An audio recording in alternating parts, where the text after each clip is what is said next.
Hi, എല്ലാവർക്കും നമസ്കാരം. Welcome to Padmini's kitchen. ഇന്ന് ഞാനിവിടെ ഉണ്ടാക്കാൻ പോകുന്നത് പച്ചമാങ്ങ കൊണ്ടുള്ളൊരു കറിയാണ്. നമ്മളെല്ലാവരും പച്ചമാങ്ങ കൊണ്ട് പലതരത്തിലും കറികൾ ഉണ്ടാക്കാറുണ്ട്. ഇന്ന് ഞാൻ കടുക് അരച്ച് തേങ്ങാപ്പാൽ ഒഴിച്ചിട്ടുള്ളൊരു കറിയാണ് ഉണ്ടാക്കാൻ പോകുന്നത്. വളരെ ടേസ്റ്റി ആയിട്ടുള്ളൊരു കറിയാണ്. ചോറിൻ്റെ കൂടെ കഴിക്കാൻ വളരെ ടേസ്റ്റിയാണ്. ഇതിന് പുളിയും ചെറിയൊരു മധുരവും എല്ലാം കൂടി കൂടിയിട്ടുള്ളൊരു ടേസ്റ്റാണ്. മാമ്പഴപ്പുളിശ്ശേരി അല്ല, പച്ചമാങ്ങ കറിയാണ്. പച്ചമാങ്ങയുടെ ഗുണങ്ങൾ നമുക്ക് എല്ലാവർക്കും അറിയാം. ഒരുപാട് ഗുണങ്ങളുണ്ട് പച്ചമാങ്ങയ്ക്ക്. ഈ ചൂട് കാലത്ത് നമുക്കുണ്ടാകുന്ന ചൂടിനെ ശമിപ്പിക്കാനും കൊളസ്ട്രോൾ കുറയാനും ഡൈജഷനും എല്ലാത്തിനും നല്ലതാണ് പച്ചമാങ്ങ. ഇത് പെട്ടെന്ന് ഉണ്ടാക്കി കഴിയുന്ന ഒരു കറിയാണ്. ഒരുപാട് സമയമൊന്നും എടുക്കില്ല. നമ്മൾ കറി വയ്ക്കാൻ വേണ്ടി എടുക്കുന്ന മാങ്ങയ്ക്ക് ഒരുപാട് പുളി ഉണ്ടെന്ന് തോന്നുകയാണെങ്കിൽ നമ്മൾ അത് കുറച്ച് നേരം ചെറിയ ചൂടുവെള്ളത്തിലിട്ട് വെച്ചിരുന്നാൽ നല്ലതാണ്. അപ്പോൾ അതിൻ്റെ പുളി ആ ചൂടുവെള്ളത്തിലേക്ക് ഇറങ്ങിപ്പോയിക്കോളും. ആ വെള്ളം പിന്നെ എടുക്കരുത്. മാങ്ങ മാത്രം എടുത്തിട്ട് കറി വയ്ക്കണം. അപ്പോൾ നമുക്ക് ഈ കറി എങ്ങനെ ഉണ്ടാക്കണമെന്ന് നോക്കാം. അതിന് വേണ്ട ഇൻഗ്രീഡിയൻസ് എന്തൊക്കെയാണെന്ന് നോക്കാം. ഇതിന് വേണ്ടി നമുക്ക് നല്ല മൂത്ത പച്ചമാങ്ങ 2 മീഡിയം സൈസ് ഇതുപോലെ അരിഞ്ഞു വെക്കണം. ഇത് നല്ല മൂത്ത മാങ്ങ ആയതുകൊണ്ട് ഇതിന് പാകത്തിനുള്ള പുളി ഉണ്ടാവുള്ളൂ. മാങ്ങക്കിറക്കിയോ ഒരുപാട് പുളി വേണ്ട. അധികം പുളിയുള്ള മാങ്ങയാണ് നമ്മൾ എടുക്കുന്നതെന്നുണ്ടെങ്കിൽ ഇതുപോലെ അരിഞ്ഞിട്ട് ചെറിയ ചൂടുള്ള വെള്ളത്തിലിട്ട് കുറച്ച് നേരം വെച്ചിരിക്കുക. അപ്പോൾ അതിലുള്ള പുളി ഈ വെള്ളത്തിലേക്ക് ഇറങ്ങിപ്പോക്കോളും. എന്നിട്ട് നമ്മൾ ആ മാങ്ങ മാത്രം എടുത്ത് കുക്ക് ചെയ്യാം. ഇത് കോക്കനട്ട് മിൽക്ക് 300 ml. ഇത് കടയിൽ നിന്ന് വാങ്ങിച്ചിട്ടുള്ള തിക്കായിട്ടുള്ള കോക്കനട്ട് മിൽക്കാണ്. തേങ്ങയാണ് നമ്മൾ എടുക്കുന്നതെന്നുണ്ടെങ്കിൽ 1.5 തേങ്ങയുടെ പാല് പിഴിഞ്ഞെടുക്കണം. അത് മാങ്ങയുടെ പുളി അനുസരിച്ച് കൂട്ടുകയും കുറയ്ക്കുകയും ചെയ്യാം. വെളിച്ചെണ്ണ 5 ടേബിൾ സ്പൂൺ, മല്ലിപ്പൊടി 2 ടീസ്പൂൺ, കടുക് 1 ടീസ്പൂൺ, മുളക് പൊടി 3/4 ടീസ്പൂൺ, മഞ്ഞൾപ്പൊടി 1 ടീസ്പൂൺ, ഉപ്പ് ആവശ്യത്തിന്, വെളുത്തുള്ളി അല്ലി 10 ചെറുതായി അരിഞ്ഞത്, ഉലുവ 1/2 ടീസ്പൂൺ, വറ്റൽമുളക് 3, കടുക് 1 ടീസ്പൂൺ, വേപ്പില 2-3 തണ്ട്, പച്ചമുളക് നല്ല സ്പൈസി ആയിട്ടുള്ളത് മീഡിയം സൈസ് 7 ഇതുപോലെ ചെറുതായി അരിഞ്ഞത്, 2 ചെറിയ ഉള്ളി വട്ടത്തിൽ അരിഞ്ഞു വെച്ചിട്ടുള്ളത്.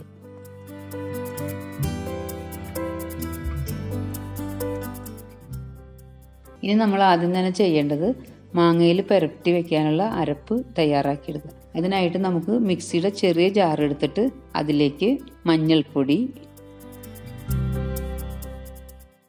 മുളക് പൊടി, മല്ലിപ്പൊടി, ഉപ്പ്, കടുക് ഇതെല്ലാം ഇട്ടിട്ട് അത് അരയാൻ വേണ്ടിയിട്ട് നമുക്ക് ആവശ്യത്തിനുള്ള വെള്ളം ഒഴിച്ചു കൊടുക്കണം. എന്നിട്ട് അത് നന്നായിട്ട് അരച്ച് പേസ്റ്റ് പോലെ ആക്കിയെടുക്കണം. ഇതുപോലെ അരച്ചെടുക്കണം. ഇനി നമുക്ക് അരിഞ്ഞു വെച്ചിട്ടുള്ള മാങ്ങയിലേക്ക് അരപ്പും സ്പൈസസും നന്നായി തിരുമ്മി ചേർത്ത് കൊടുക്കാം. ആദ്യം അരപ്പിട്ട് നന്നായിട്ടൊന്ന് തിരുമ്മാം.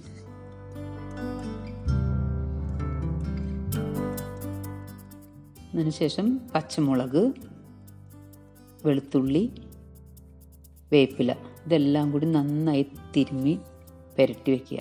ഇതിങ്ങനെ തിരുമ്മി 10-20 മിനിറ്റ് വെച്ചിരുന്ന് കുക്ക് ചെയ്യണം. നല്ല ടേസ്റ്റ് ആയിരിക്കും. അതെല്ലാം നമുക്ക് സമയമില്ലെങ്കിൽ വേഗം എടുത്ത് കുക്ക് ചെയ്യാം.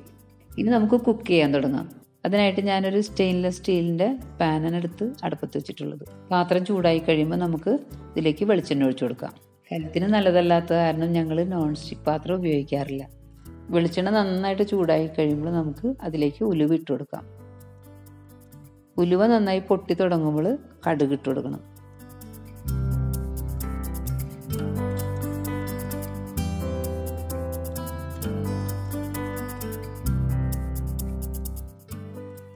കടുക് നന്നായി പൊട്ടിക്കഴിയുമ്പോൾ വറ്റൽമുളക് ഇട്ട് കൊടുക്കാം.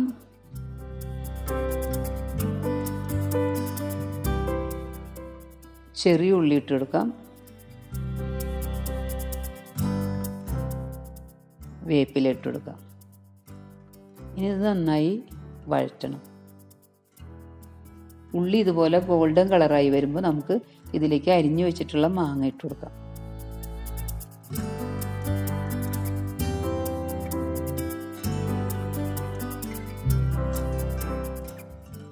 ഉള്ളി ഇതുപോലെ ഗോൾഡൻ കളറായി വരണം. ഇനി നമുക്കിതിലേക്ക് പുരട്ടി വെച്ചിട്ടുള്ള മാങ്ങ ഇട്ട് കൊടുക്കാം. ഇനി ഇത് നമുക്ക് നന്നായിട്ട് ഇളക്കി കൊടുക്കാം.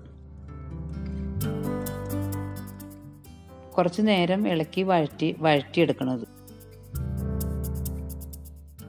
ഇതിങ്ങനെ വഴറ്റിയെടുത്താൽ നമ്മൾ വെള്ളം ഒഴിച്ച് ഇനി വേവിക്കുമ്പോൾ വെന്തുടഞ്ഞു പോകില്ല മാങ്ങ, ഇതുപോലെ തന്നെ കിടക്കും.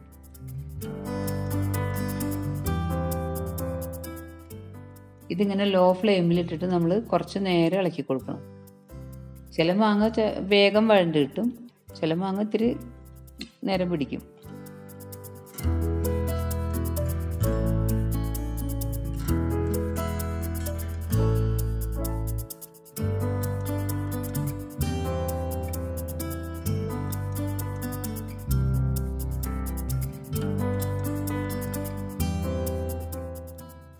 ഇത് നമ്മളിപ്പോൾ ഒരു 5-6 മിനിറ്റ് നമ്മൾ ഇങ്ങനെ ഇളക്കി വഴറ്റിയിട്ടുണ്ട്.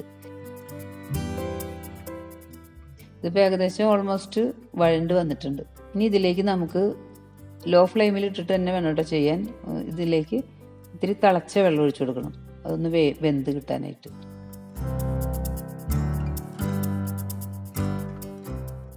ഇനി ഇത് നമുക്ക് അടച്ച് വെച്ചിട്ടൊന്ന് കുറച്ച് നേരം വേവിക്കാം.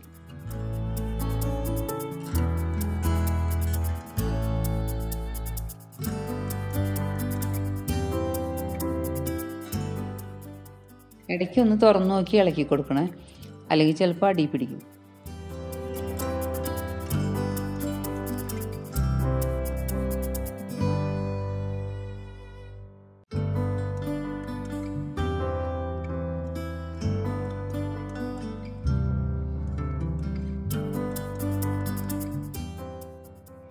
ഇത് നമ്മളിപ്പോൾ ലോ ഫ്ലെയിമിലിട്ടിട്ട് 2-2.5 മിനിറ്റോളം കുക്ക് ചെയ്തിട്ടുണ്ട്.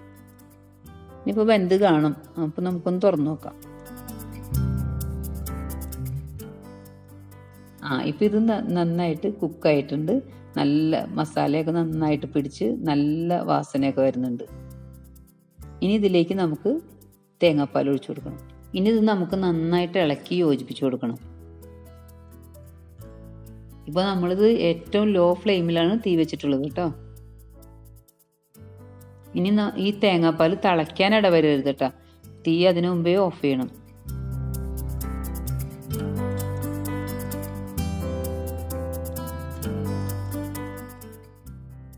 ഇനി നമുക്കിതിൻ്റെ ഉപ്പ് കറക്റ്റ് ആണെന്ന് നോക്കിയിട്ട് പോരെങ്കിൽ ഇട്ട് കൊടുക്കണം. ഇനി നമുക്ക് ഇതിൻ്റെ ഉപ്പും പുളിയും ബാലൻസ് ചെയ്യാൻ വേണ്ടി അല്പം പഞ്ചസാര ചേർത്ത് കൊടുക്കാം.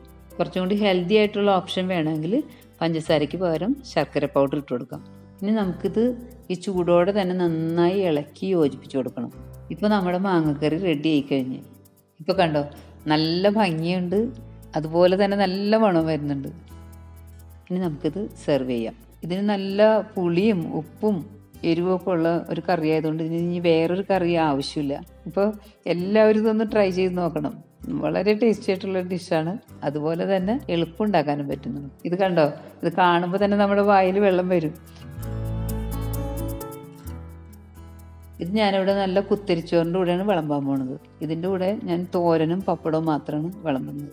അപ്പോൾ നിങ്ങൾക്ക് ഇത് ഇഷ്ടപ്പെട്ടിട്ടുണ്ടെങ്കിൽ ലൈക്ക് ചെയ്യാനും ഷെയർ ചെയ്യാനും മറക്കരുത്. സബ്സ്ക്രൈബ് ചെയ്യാത്തവരുണ്ടെങ്കിൽ സബ്സ്ക്രൈബ് ചെയ്യണം. അപ്പോൾ നമുക്കിനി നല്ലൊരു നാടൻ റെസിപ്പിയുമായിട്ട് അടുത്ത വീഡിയോയിലൂടെ കാണാം. അതുവരെ ബൈ ബൈ, താങ്ക് യു.